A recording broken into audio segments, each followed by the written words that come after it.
Jesus Christ spent his life on this earth doing so many things, including performing miracles. Many in today's world claim miracles have ceased, but President Nelson has said, "Seek and expect miracles." Moroni assured us that God has not ceased to be a God of miracles.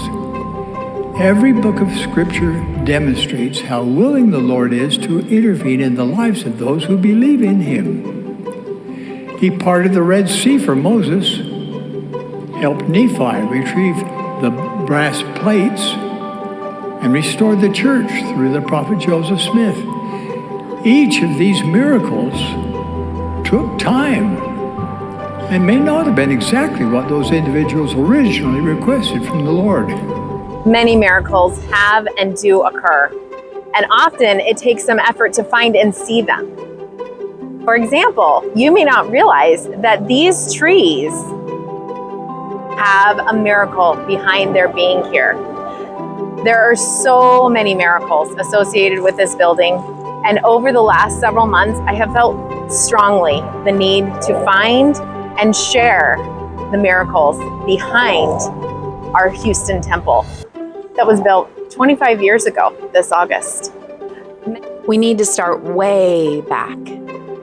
Years before the migration to Utah, leaders of the Church of Jesus Christ of Latter-day Saints once saw the Republic of Texas as a possible gathering place for the faithful who were seeking refuge from the scorn and persecution they faced in Illinois.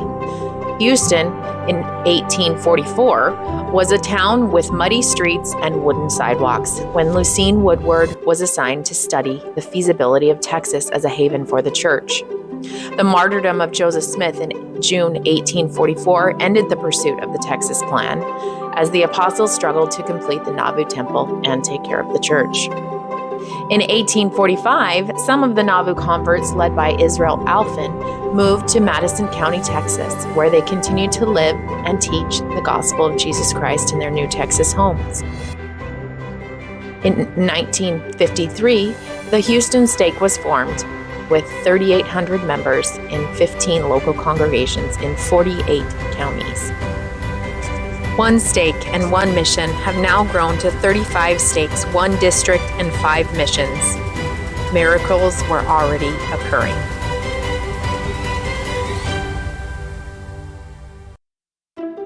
Fast forward to the 1980s and 90s. Community relations were being developed and bridges of understanding were being built throughout the Houston area. The Saints had built friendly relationships extending from basic grassroots efforts in neighborhoods all the way up to key decision makers in the community. In the mid-1990s, some local members and leaders held a unique meeting. They got together to put together a proposal book to send to the first presidency. It was hoped that the information included therein would demonstrate Houston's ability to support and qualify for a temple. This book played a key role in the coming forth of the Houston Temple. Marcia Fox recounts in her journal, October 3rd, 1997. Yesterday, when I went to work, I was feeling the pressure of many trials. In the midst of all this, I reverted to my natural state, or fear mode, and felt somewhat abandoned by the Lord. Thus, I prayed for reassurance that I was loved and appreciated. Little could I have imagined how that prayer would be answered. Around noon, our Director of Public Affairs called to say we had an 8 p.m. meeting in Cypress Stake. We had to go. I resisted, as always, until she told me their stake leader had hinted to her it was about the temple for Houston. And yea, verily it was. When the public relations leader from Salt Lake started the meeting, he demonstrated quite a sense of humor when at first it said it was about a new welfare program. Then he said that a while back they received a book that should have been called 101 Reasons Why Houston Needs a Temple, which got them all thinking. I am utterly flabbergasted, even though I had a continual witness while working on the book that our plea would be heard. I never dreamed it would be in a year. I cry every time I think our plea was heard, that I had the blessing of a small hand in bringing it to pass. Thus, I was among the very first to know that we were getting a temple here in Houston.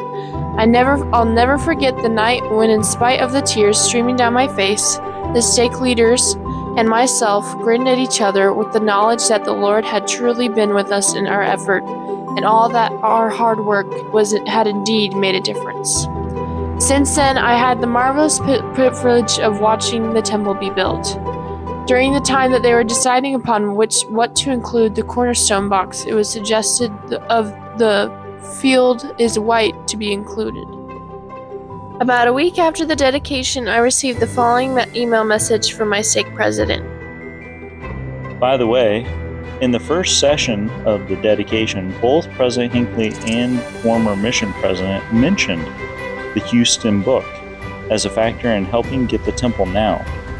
President Hinckley said that when he read the book, he decided to come to Houston and look around, see what an impact your work had.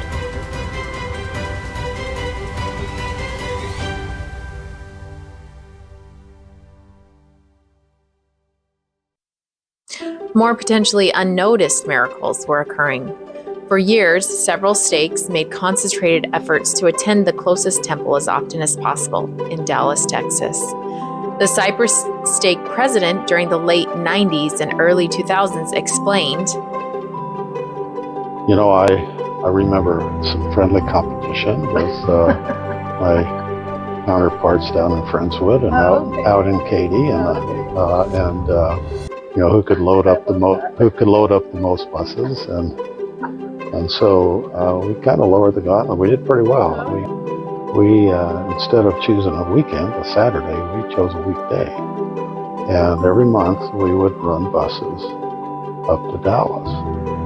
We'd have also a little friendly competition within the stake, like wards, or the best one was the Relief Society versus the priesthood quorums. And we ran 4 buses up in one day. That's at 45 plus per bus. Yeah, on a Thursday. So, and the Relief Society won. preparation for a Houston temple was occurring within the church, local, and general leadership. President Hinckley's journal for January 9, 1997 reads, "We are moving forward on the construction of new temples. I made a suggestion to the Council of the 12 that we would build a small temple in Anchorage, Alaska, and that we proceed to secure temple grounds for a temple in Houston, Texas.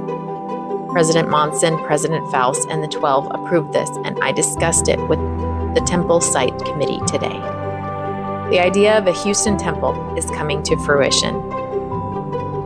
On assignment, the director of real estate acquisition for the church visited Houston realtor Stephen Cook of Cypress Stake. He asked him to locate some suitable properties in Houston for a special project.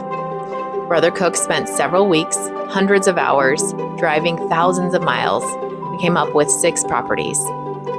Along with Ted Simmons, the head of real estate department for the church, they started looking at additional larger pieces of properties, including a 20-acre site on the corner of Champion Forest and Cypress Wood Drive. Don Hand, a well-known real estate developer in the FM 1960 area, who had a reputation as an astute businessman, founded Greenwood Properties, Inc. He was the developer of Greenwood Forest and Champions Forest subdivisions. He had weathered the Houston real estate depression in the 1980s and survived when many other developers went bankrupt. Brother Cook went to Mr. Hand's office and introduced himself and told him that he had a client interested in buying the Champion Forest property. Mr. Hand responded, "There's no amount of money that would interest me in selling that property," and that buyers approached him weekly to purchase the land.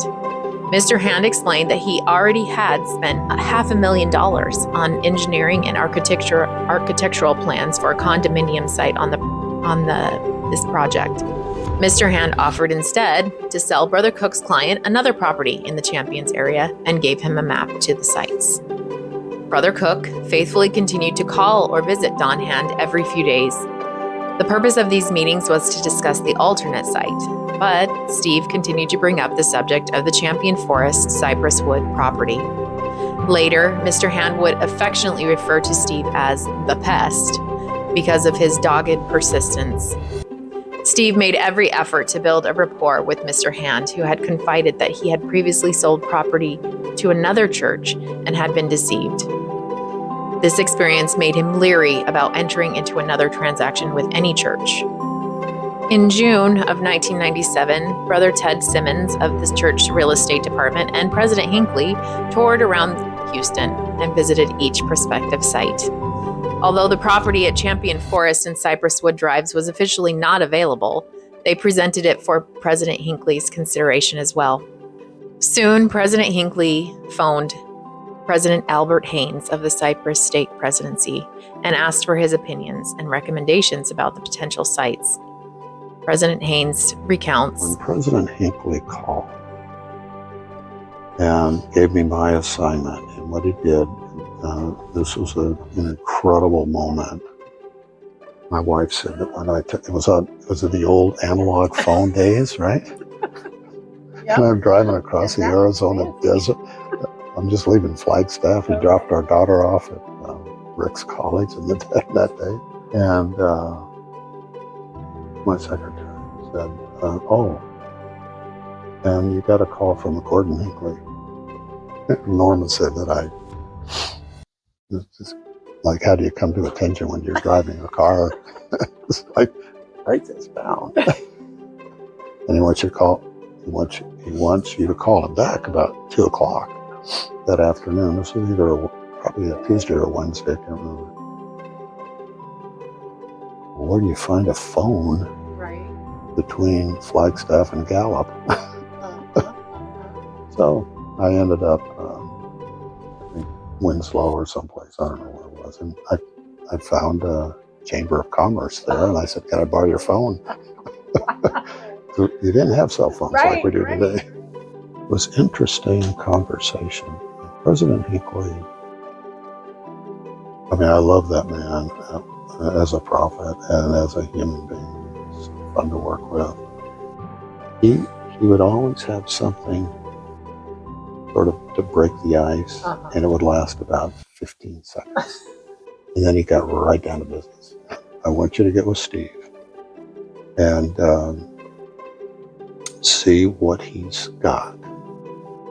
And then I want you to call me on Friday afternoon. Yeah, and I was in Flagstaff or somewhere in Arizona. I called President Hinckley. I basically said, there's 3 options. And, of the 3, the 2 probably most attractive would be the one on 45 and this one. President Hinckley's journal entry for June 6, 1997 reads, "We boarded the jet and flew to Houston. Here we were met by Ted Simmons, Special Projects Director. He had with him Stephen Cook, a real estate agent. We drove about Houston and looked at 5 different temple sites. They were all good properties." After President Hinckley's visit, Steve continued to visit Don Hand for several days. He became concerned that Mr. Hand was not completely aware of the nature and purpose of the edifice the church proposed to build, and he felt impressed that an explanation was important. On his next visit, Steve Cook took an Ensign special issue on temples, Time magazine on Mormons Inc., several photographs of temples and newspaper clippings from USA Today on the opening of the St. Louis Temple. Steve explained the character and nature of temples, the projected cost of approximately $30 million, and the concept of zero defect on construction and the beauty and grandeur of temples in general. Mr. Hand asked if he could take the materials home and show his wife, Judy. Mr. Hand, unfamiliar with the church, began to inquire generally about it. Hand received positive responses from his inquiries. On Sunday, June 29th, President Hinckley made his decision. The tranquil Champion Forest property was to be the temple site. Ted Simmons called Steve Cook on Monday morning and reported President Hinckley's decision. Brother Cook was understandably curious as to how he would manage to procure a property that its owner had no intention of selling. About 15 minutes after Brother Simmons' phone call, Brother Cook's telephone rang. This was a call from Don Hand. Mr. Hand invited Brother Cook to meet him at his office as soon as possible. At their meeting, Don told Steve that he had experienced a terrible weekend. He had wrestled with the decision of whether or not to sell the property to the church and was unable to sleep, pacing, pondering, and counseling with his wife. At last, Don and Judy had concluded that they should sell the land to the church for the Mormon cathedral. Mr. Hand explained how he had arrived at his decision. He told Steve about a time in the 1980s when the bottom fell out of Houston real estate and the Hands nearly lost everything. Heavily in debt, with no solution in sight, Don had knelt in prayer and humbly asked the Lord for the Lord's help.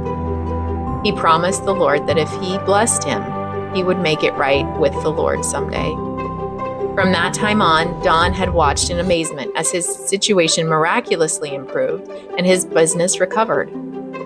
To keep his promise, the Lord, he had given a large anonymous donation to his own church, but never felt it was quite enough. Now, Don and Judy felt it was right to allow the Church of Jesus Christ of Latter-day Saints to build their temple on the Champion Forest land. Don believed this project would indeed be the crown jewel of his real estate development. At last, he could make things right with the Lord. The same spirit that inspired President Hinckley had inspired Mr. Hand, and on exactly the same weekend. Contract negotiations for the sale of the property began immediately. In the contract, the church consented to do something that had rarely been done before. It gave the seller, Don Hand, the right to approve the final architectural design. Bob Dewey was assigned the Houston Temple project. He was in charge of coming up with an architectural rendering for the yet-to-be-announced Houston Temple. He initially proposed a rendering similar to the Montana Temple, but Don Hand, the seller, had been given rights to have say in the architectural proposal, and he said this would not be in architectural harmony with the existing structures in the Houston neighborhood. After this, Bob Dewey said, "I spent the day making sketches to no avail. Praying for a solution, I went by church interior designer Bruce Filson's office. On his wall hung a picture of the old Washington, D.C. chapel. In it even had a statue of the angel Moroni on top of the stately single spire. It was an ornate classical building, and I felt strongly that it would give me the direction I needed. Using that as a design theme, we spent the next 2 days on the computer adapting the standard plan. I thought it had possibilities, and knowing that President Hinckley was leaving town, I showed him a copy before I boarded the plane to Houston to meet with Don Hand. When Brother Dewey showed the rendering to President Hinckley the morning of September 10th, the prophet approved the elevation of the 2-story building with a tower. After reviewing it, however, the prophet paced back and forth, making an arching gesture with both hands. "I like it, but it needs to be a little softer," he said. Brother Dewey arrived in Houston later that day. Steve Cook picked him up at the airport, and they went directly to a meeting with Don Hand. Brother Dewey put the elevation on an easel, and Don considered it carefully for a few minutes. Pacing back and forth with a thoughtful expression on his face, he turned to Brother Dewey and said, "I like it." Then, making an arching gesture with both hands, he added, "I like it, but it needs to be a little softer." President Hinckley's exact words.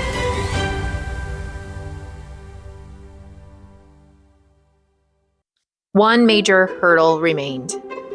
The Water Board's approval was necessary to begin construction on the temple. Interestingly, as events unfolded, additional relationships between Water Board members and the church delegation were evident. Albert Haynes, Cypress Stake president, made plans to meet with the Water Board before General Conference. And we took to the utility district a few days before the announcement of the General Conference, maybe a week before. They called a special meeting. As important as Don was in this exercise, Joe B. Allen, who was general counsel, he was the attorney for the district board. Joe B. and I were good friends.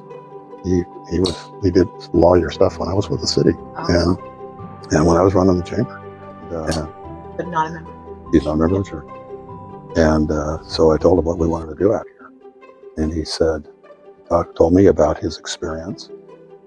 He liked to take pictures of county courthouses. Okay, lawyer. And he was driving from Yellowstone to Salt Lake City. And he was driving down that interstate, whatever it is. And he saw this beautiful building in Idaho Falls. Oh, that's a courthouse. It was the temple. And he told me, when I first talked to him about a temple out here, he told me that story. And he said, it was beautiful. He said, you're going to do something like that here? I said, yeah, that's what we're talking about. He said, all right. And he coached me. He told me, okay, this is what the board will need to hear. This is what you need to do. And in the meantime, Bob Dewey was interviewing architects and ultimately chose Spencer Partnership Architects, who quickly produced a rendering of the temple, which was provided to those attending the water board meeting. After the water board meeting, I said, how did you do that in 3 weeks? And just, again, tears welled up in his eyes. And you did this. That's how it happened. So, and these are all non-members. That was a big theme of this whole process. Getting a temple from groundbreaking announcement to groundbreaking to open house to dedication. during the questioning, Mr. Moore of Spencer Architects responded to the water board. I want to let you know that God is in this project. Although we didn't have much time, everything fell together just right. When the presentation was completed, the board members were complimentary and encouraging, and the water board gave its approval. All before the announcement of the temple in General Conference. Merle Rumsey recounted, in January 1997, a neighbor of mine stopped by, and she said, Merle, I've just come from a women's club board meeting. There's an empty chair there for you. I had a funny feeling come over me. Within the week, I was at Kroger, the neighborhood grocery store, and saw another neighbor of mine. As we were standing in the checkout line, she told me she was the president of the women's club that year and asked me if I would be the publicity chairman. She said that all I would have to do is take care of the 4 signboards and attend a meeting once a month. Although I was very hesitant and nervous, the Spirit bore witness to me that I should accept, so I did. A couple of weeks later, a church member in our neighborhood called me one Saturday afternoon asking me some questions about what the people in Champion Forest thought of the members of the church. She told me there was going to be a temple on Champion Forest Drive. That evening, I attended a committee meeting in our bishop's office where plans were discussed as to how the temple would be announced and how we would prepare the neighborhoods. The plan was to write a letter to the residents of Champion Forest and Kleinwood neighborhoods. It would explain about the temple being built, along with question and answer sheet, and a picture of the temple would be put in a plastic page protector. A rubber band would be attached to it, and these packets would be delivered to each resident's home. The night before the public announcement, everyone was to go home and get their families and return to the church by 9 o'clock. When we arrived at the church, the meeting to announce the temple to the priesthood leaders was still in session. My children and I were the first ones to arrive, and we sat in the car. We sat there quietly, and my son said, Mom, do you feel that? The spirit emanating from the building with the priesthood meeting was incredibly strong. I had not told the children why we were there, but they knew something important was about to happen. In the morning paper, on the front page, was the article on the temple. They were so thrilled, and all of the packets were delivered that day. Soon, the announcement was made in General Conference. I'm now pleased to announce our intent to build temples in Houston, Texas, and in Porto Alegre, Brazil. All of this speaks of our great interest in vigorously moving forward this important work. Miracles continued. Additional preparations began. Leon Rowley, the church general project manager, had the responsibility to choose a builder. Down to 2 bids, he recounts, It is my own witness that the provision of the right contractor for the building of the Houston Temple was one of the greatest miracles conducted here by the Lord. Beyond study, pondering, and personal prayer regarding contractor selection, I desired a priesthood blessing, aware that so much was at stake for the success of the temple project. I needed no reminder that this was not an ordinary church building we were preparing. I called on my home teacher. He came that same evening. Brother Howard seemed to understand the depth of my concerns without knowing details of the matter.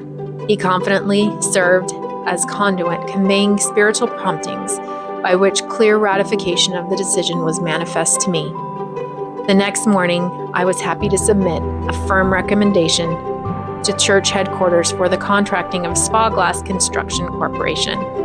I was delighted how quickly the motion was confirmed by department management and the contract was prepared without question or delay. Spa Glass committed to deliver superb product, specified and never wavering in accomplishing that goal. The results are apparent to all who visit the beautifully finished temple. By their fruits ye shall know them, and also by the whispering of the Spirit.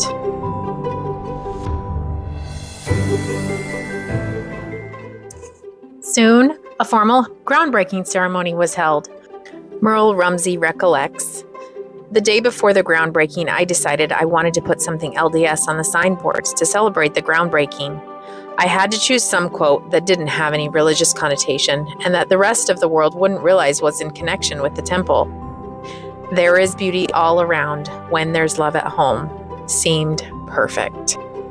Over 600 members of the Houston Temple District were thrilled to participate in this event on June 13, 1998. Elders Christofferson, Elder Abrea, and Elder Mickelson each spoke, after which Elder Mickelson dedicated the site for the building of the Houston Temple. 10 gold shovels were taken to the softened soil.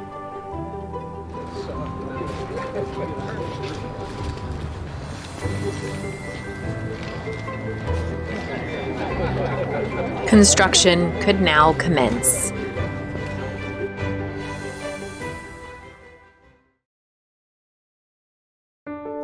At the announcement of a Houston temple, Terry and Shirley Holmes were more than excited.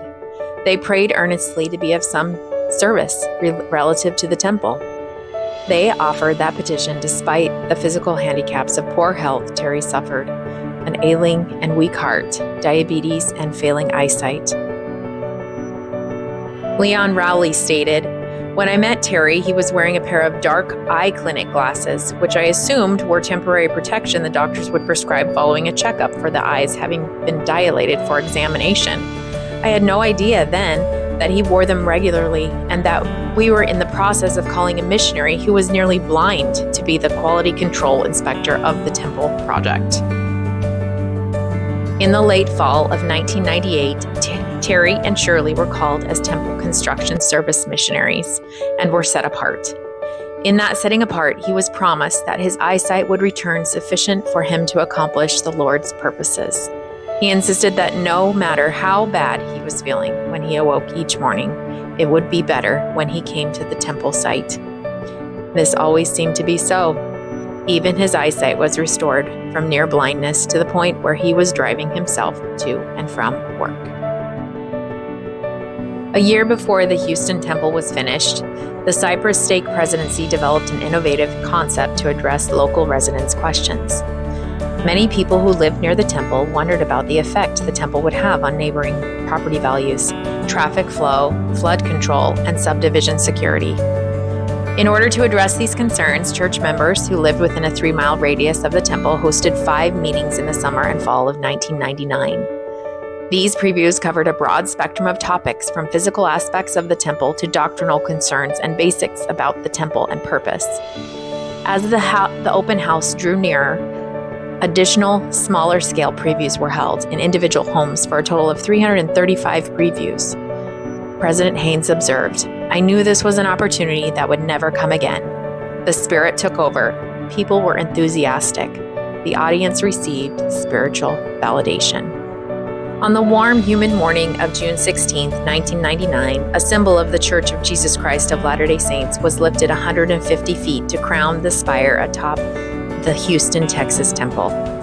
Even though the temple was far from finished, construction plans called for an early placement of the angel Moroni. A week before, on June 9th, the completed 50-foot spire had been lifted in a second attempt and secured to the tower. It was feared that if the contractors waited to lift the spire into the place after the walls were covered with granite, extensive damage could occur. A gust of wind or crane operator error might send the heavy spire crashing into the finished walls like a wrecking ball. As a result, it was decided that more than 1 year before the temple would actually be completed, the gilded fiberglass statue of Angel Moroni would take its traditional place atop the blue-green spire. The Angel Moroni is lifted by one crane, while another crane holds aloft the basket, carrying 3 workmen to thread the copper cable into the opening at the top of the spire. Because the workers knew that hornets had flown around the spire prior to the statue's placement, they armed themselves with insecticide, and the basket rose to secure the Angel Moroni. Mercifully, the hornets chose to hover below the basket, and the deterrent was not needed. Leon Rowley commented on how the contractors really cared about the building of this temple. It was more than just a project to them. They had a personal investment in it. The real construction milestone for the builders was the placement of the 70-ton spire, which had been a major feat. Today, he reflected, was a spiritual milestone. My greatest satisfaction was to turn around and see the expression of faith on people's upturned faces as they watched the statue rise to the top of the spire. President Albert Haynes said, "This temple was built to last 1,000 years. The standards are high, different than for an average building." Indeed, the construction of the temple was no ordinary project, as the specifications called for zero tolerance or perfection. Roger Berry of Spencer Partnership Architects, project manager, explained, "There were 2 or 3 painters, mill workers, and electricians in town that we knew were capable of nearly perfect work, and those were the guys we wanted on the job. We used high-level subcontractors, and the finishes on the inside of the building, including millwork and paint, were just unbelievable. That's what it took for this project." Roger said there were more diverse materials in this project, and it was challenging to calculate exact dimensions of materials coming from Europe to make them fit the spaces prepared in Houston. It was hard to understand the German woman who worked in meters instead of yards. Overseas shipments took 6 weeks, making them difficult to track. A strike dock in Italy caused havoc with the schedule. Indirect shipping routes caused delay. New York chandelier crystals required a visit by the fabricator for proper assembly, and the Asian carpet for the bride's room was on order for 8 to 10 months, an unusually long time. Cypress Creek flooded the site 3 times during the construction, and we had to learn about earthquake ratings. No one knew anything about them in Houston. The high work standard was not the only requirement for temple construction crews. Every worker on site was under contractual obligation to exhibit honest, clean, and respectful behavior, said Roger. Leon expected that of us, so we tied that into people's contracts, which explicitly stated that improper behavior and swearing would be grounds for removal. Roger Berry said, "Iron workers are probably the roughest, toughest kind of guys on a construction site. Even they respected what the church and we were trying to do, and that impressed them. They had more respect for this job." Plumbing manager Kevin Gill said, "It's the most interesting project I've ever worked on. From the first time I read through the contract, I knew this job would be different. It was so detailed. Nothing was left to chance. There is to be no smoking or swearing while on the job site. These are grounds for dismissal from the job. That is unheard of in our industry." In the pre-construction meetings, contractors were told to expect change orders throughout the project. Some were major changes from the original plans, but many were minor things that they just did not like. It was not long into the project that we became frustrated. We began to complain about how picky these Mormons were. We decided to take some time and investigate Mormon temples. We had been told they were considered sacred buildings, but once we understood what Mormons believed them to be, a house of God, we accepted the changes without complaint. Richard Gieske shared, in the spring of 1997, I owned a small Houston nursery, but I had a big problem. Trees were in short supply, and my supplier of several years had contracted to sell all his current and future trees to another buyer. Unexpectedly, one day the supplier called to tell us he had 100 extra 4-year-old oaks, and that if I came quickly, I could take my pick of them. I was thrilled, and for some inexplicable reason, I planted the trees in larger containers than usual. This was 6 months before I had had a dream about landscaping a beautiful temple. I dreamed of gardens, a temple unknown to me, he related. The dream was so vivid, I awoke and wrote a letter to the first presidency of the church and filed it for later use. The unusual dream was of a beautiful temple with beautiful gardens and special arrangements. From the dream, I knew the Lord wanted me to begin growing plants for the temple at my nursery. After that dream, I started designating my best plant materials to be given to the church for temple grounds. We had many opportunities to sell these mature, high-quality trees because they were especially nice, but I refused to sell them because I wanted to donate them for the temple grounds.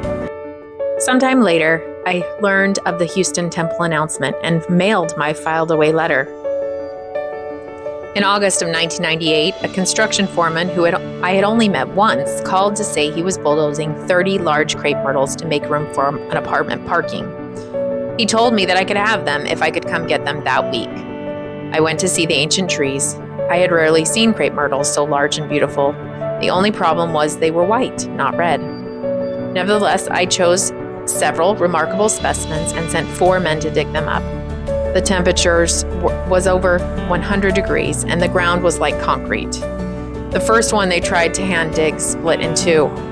The men increased their diligence in the 2 days and had 4 trees. They stripped all the leaves and small branches from the 25-foot trees to keep them from dehydrating and planted them in 200-gallon buckets. When the temple architect came to view my nursery, she fell in love with the 4 crepe myrtles. She wanted to plant white plants against the gray granite temple walls because white represents purity. I was gratified to know that the Lord had a purpose for the 3-day effort for our 4 men under extreme Texas sun. Brother Gieske gratefully explained, I feel this experience has been the highlight of my career.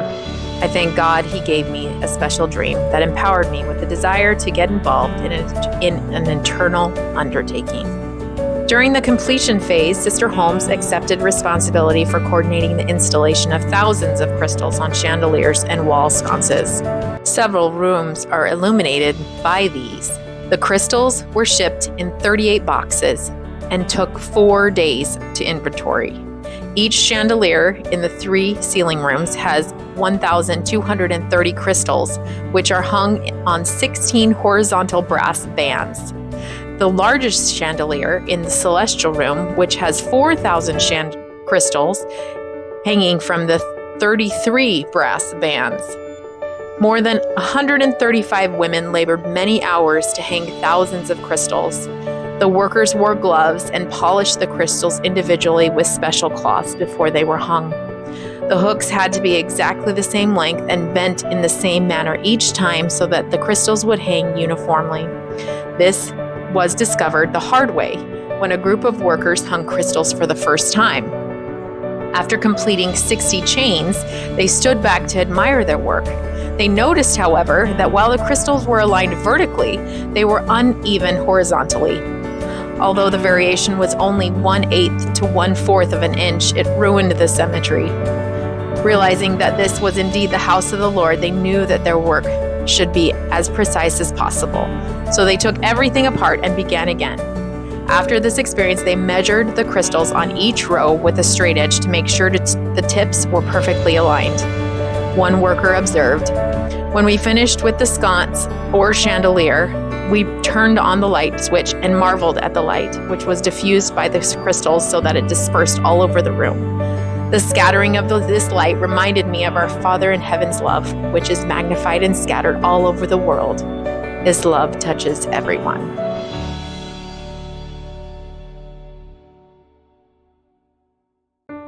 After working, watching, and waiting for 2 long years, Houston area church members were excited to share their joy in the temple's completion with their friends and neighbors.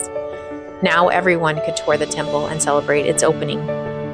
General public tours began August 5th and went through the 13th. 110,000 people went through the temple open house, where only 40,000 members of the church lived in the area, which spread across Houston, Louisiana, San Antonio, Austin, and beyond. Many stories of conversion, healing, camaraderie, support, and touched hearts were experienced during the open house. The following words documented in the official church history of the Houston Temple portray the spirit felt during these tours. I'm now back on track to be sealed to my family. Older member of the Church of Jesus Christ of Latter-day Saints. If I was born into this faith, I would never leave it. Rabbi of a Jewish synagogue in West Houston. Excuse me, will we be able to see the celestial kingdom today? 5-year-old blonde girl. Mom, I want to be married in this temple. Is that okay? 8-year-old non-member. Her non-member mother responded, Yes, dear, that will be fine. I felt something here today that I've never felt before in my life. Elected officials, executive assistant.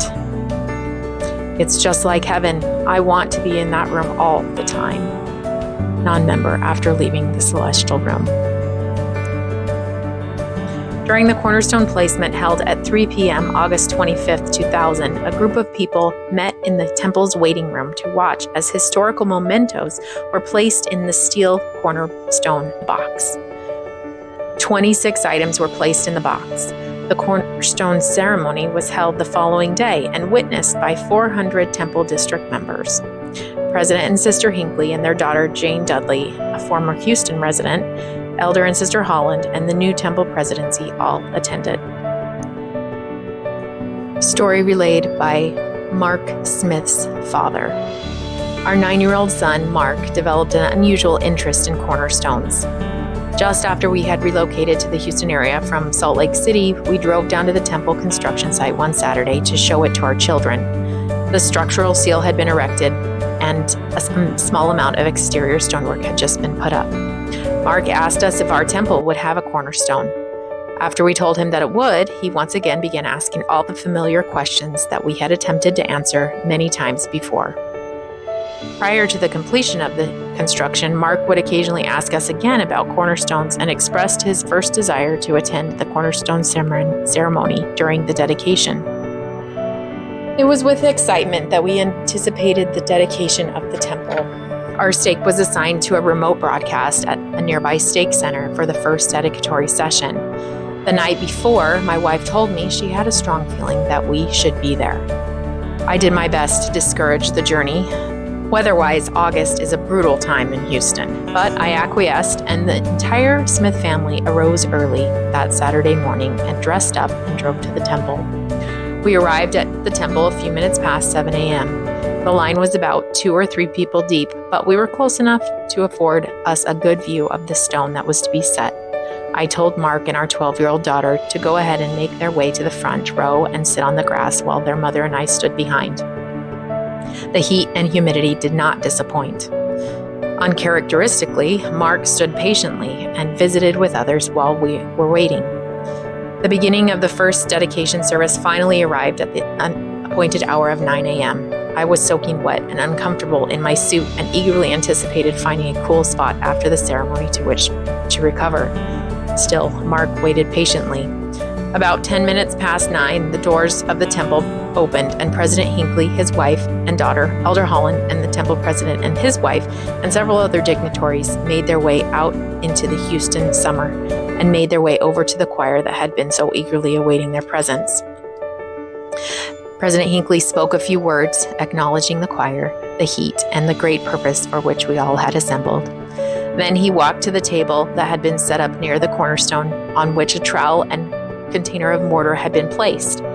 He scraped some mortar onto the trowel and forced it into the recess around the cornerstone. After complimenting himself on his workmanship, he called for his wife to come up and likewise place some mortar around the stone. As the others in the dedication group took turns at applying mortar, President Hinckley walked over to the knee-high wall that defined the edge of the plaza surrounding the temple and looked around at the crowd of onlookers. My wife leaned over to me and said that the prophet was looking at Mark. After just a brief moment, President Hinckley lifted his arm and pointed to our son and said, "Bring that young man up here to help us set this cornerstone." Mark made his way up to the wall that rose to the plaza and was lifted up and over by one of the security guards. Once Mark was there, President Hinckley put his arm around him and helped him place mortar around the cornerstone. Mark heard the calling, and it will be a memory that I'm sure will be with him forever. The crowning event in any temple's completion is its dedication. 8 dedicatory sessions accommodate a large number of church members who wanted to attend. President Hinckley presided over and spoke during each session. Elder Holland and Elder Maines, general authority, as well as local leaders, also addressed the eager audiences. At 10 o'clock the night before the dedication, my husband helped me with the signboards. We put, "Life is a mission and not just a career. G. Hinckley." During the first dedicatory session, we were watching in a small room, and a friend of ours who works security peeked in the door, looked at me and smiled and said, "He saw your signs." One dedication experience was recounted by Louise Jeter of Beaumont Stake. He didn't have a ticket. Standing in line outside the Texas Houston Temple, awaiting the start of the 7th dedicatory session, 11-year-old Alan did not have the required blue recommend. Through a clerical error, when the family had received their recommends 2 weeks earlier, one was not issued to him. As soon as they realized this mistake, the family contacted their bishop, who assured them that a recommend would become available for Alan. By the next week, the bishop was less positive, and by the week of the dedication, he admitted that the situation was hopeless. There were not any recommends available for seats in the temple.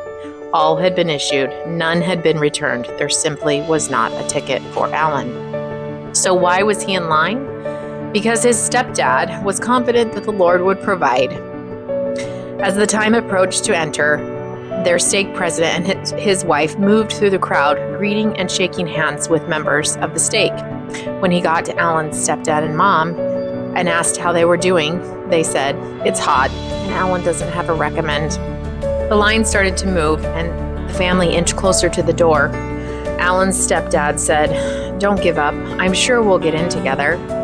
Meanwhile, the stake president and his wife were moving quickly down the line, asking each member of the stake if they had an extra ticket. And someone did. The family was ecstatic. This would be a good story even if it ended here, but it doesn't. Seated behind the veil in one of the ordinance rooms of the temple, the family awaited, overjoyed and humbled. Just minutes before 2 o'clock, a white suit usher approached Alan and said, "There's an extra seat in the celestial room. Would you like to sit in there with the prophet? You won't be with your family, but you'll be okay." Alan's mom said, without even asking for permission, this child who was too shy to ask for ketchup at McDonald's says yes and takes off with this strange man. We were stunned and watched the video monitor closely to see where he would be seated in the celestial room. He's on the front row, directly opposite President Hinckley. This boy, who had no recommend 20 minutes before, is now seated at the feet of the prophet of God. As people stood to leave, President Hinckley leaned over and shook Alan's hand and said, "I'm so glad you came to the temple today." Soon, Alan was with us again. An 11-year-old was afforded a singular experience in prayers answered and righteous desires fulfilled beyond expectation. Are you watching for miracles in your life? With faith in Him, we can move the mountains in our lives. Believe in miracles. I have seen so many. I promise you that the Lord will bring the miracles He knows you need as you make sacrifices to serve and worship in His temples. We need to believe in angels and miracles and the promises of the Holy Priesthood. As you choose to let God prevail in your lives, you will experience for yourselves that our God is a God of miracles.